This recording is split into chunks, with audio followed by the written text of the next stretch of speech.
Welcome everyone.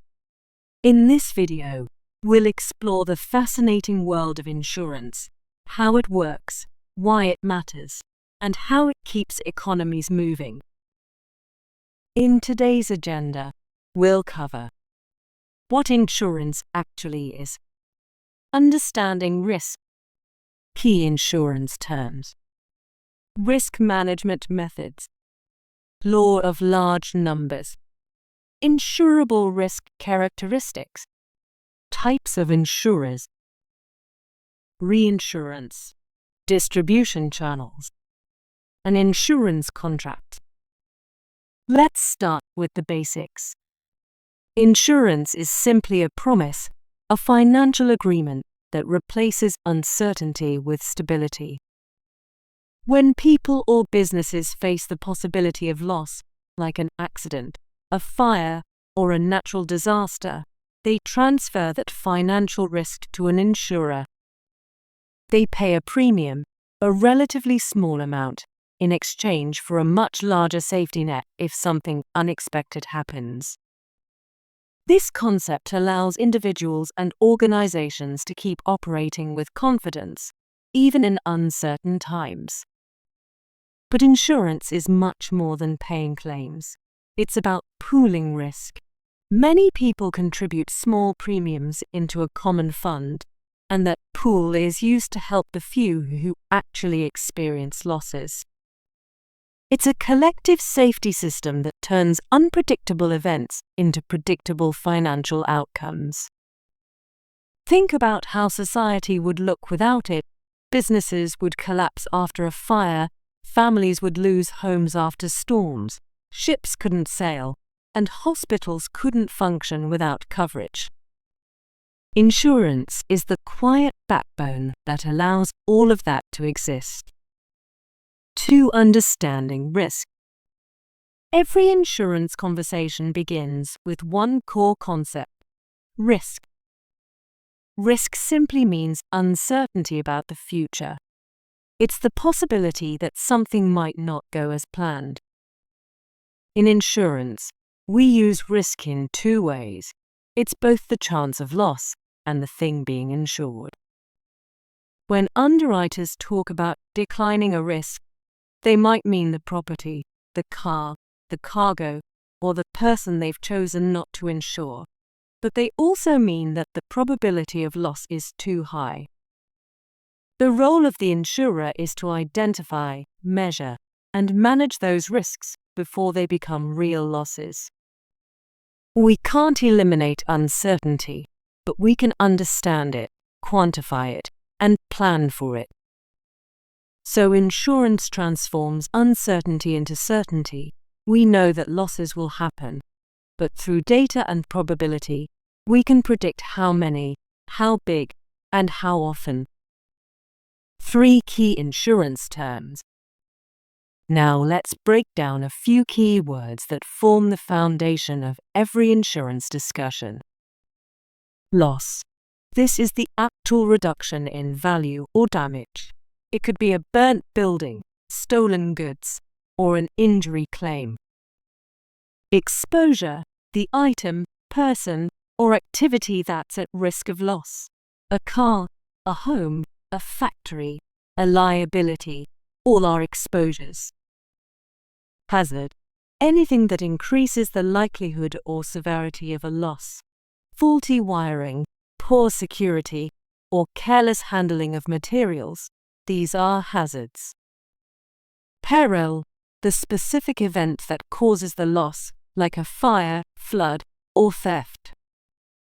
Understanding these terms helps everyone in the industry. Underwriters, claims teams, brokers speak the same language.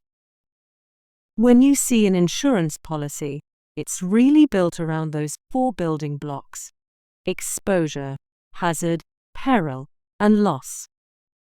4 risk management methods. Before insurance comes into play, every organization deals with risk in one way or another.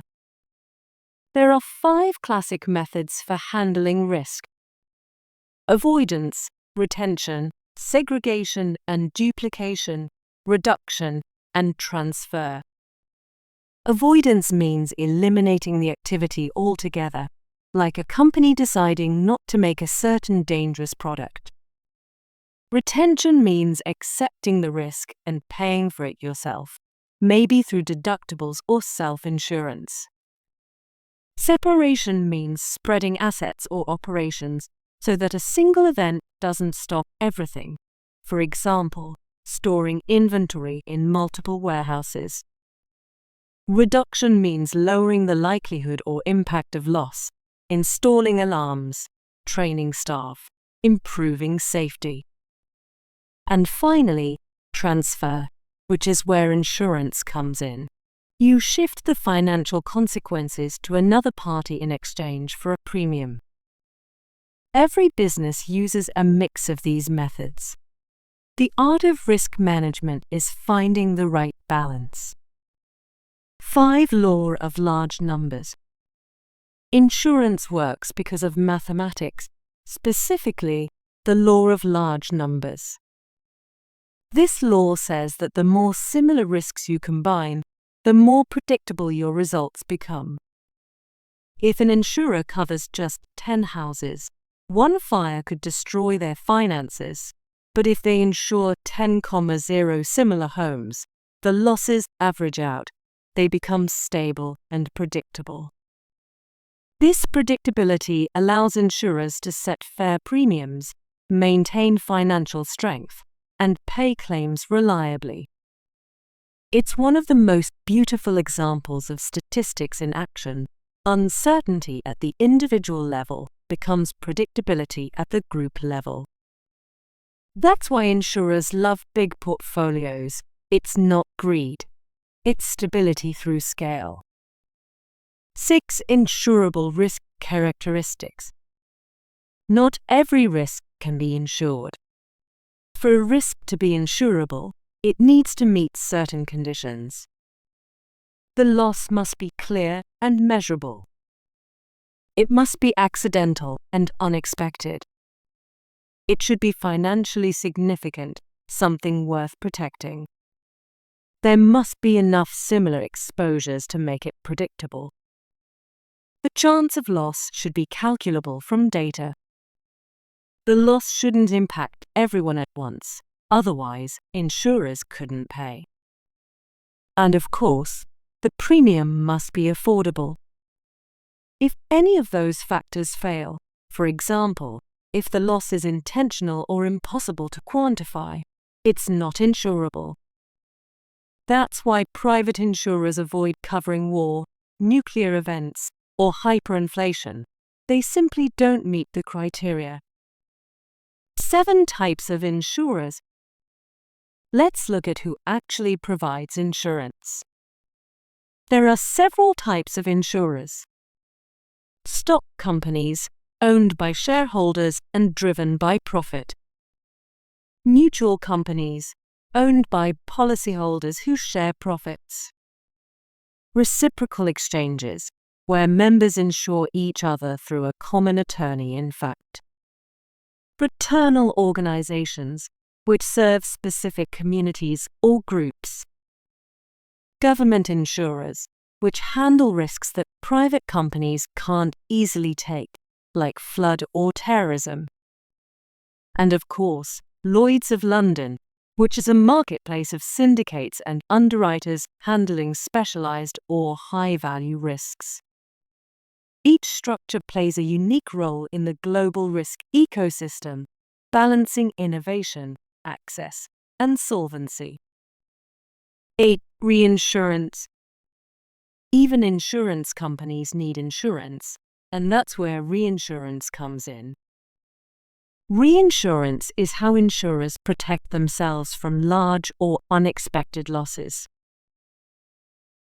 There are 2 main types: facultative and treaty.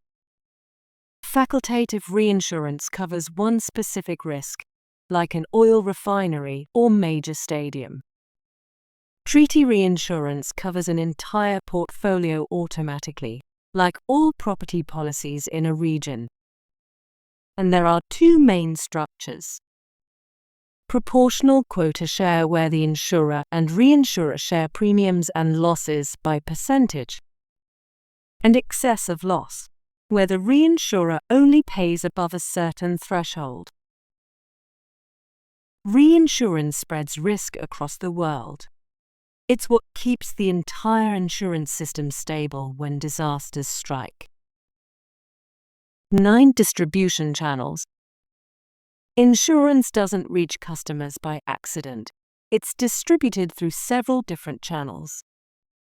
You have independent brokers who represent clients and negotiate with multiple insurers. Captive or exclusive agents who sell for one company. Direct writers who handle sales in-house or online. And now, digital platforms and insurtechs, which use AI and automation to deliver instant quotes and bind coverage faster than ever before. The distribution channel affects everything: the customer experience, the price, and even the type of risks that get written. 10 insurance contracts. Finally, let's talk about how insurance contracts actually work.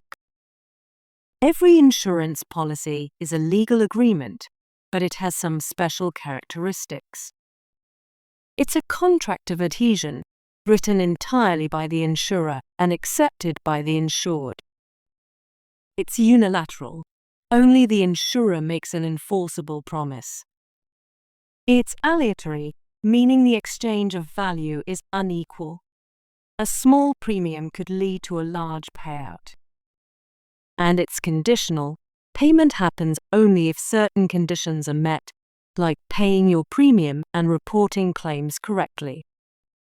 There are also legal principles that guide how policies are interpreted: utmost good faith, representations and warranties, misrepresentation, concealment, and waiver or estoppel.